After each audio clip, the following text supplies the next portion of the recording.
Long time no see. I am Masaki Ono, a senior patent attorney belonging to the Trademark Division of Fukan Patent Office in Japan. Today, I'd like to present the fourth long mini lectures on the Japanese trademark practice. Specifically, I will very briefly answer 3 frequently asked questions about Japanese trademark applications. Now, let's go. Question number 1. Is a power of attorney required? The answer is no.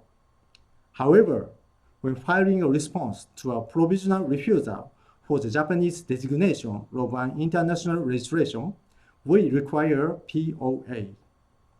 No signature is required, and late filing is possible. Question number 2.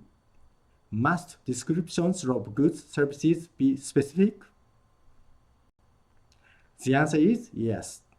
However, in some cases, descriptions need not be so specific. For example, the description of goods computer software in Class 9 is acceptable without its purposes or usages being specified. Question number 3.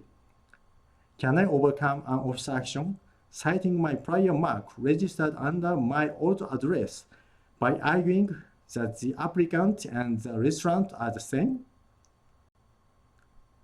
The answer is no.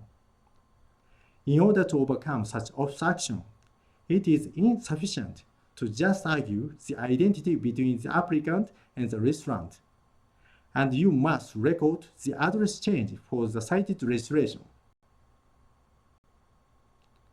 Thank you so much for your kind attention. Please contact me anytime if you have any questions or requests about the themes of future lectures, or I can be of assistance. As I asked in the previous lectures, please call me Masaki, Nicholas, or Freddy as you like. See you next time.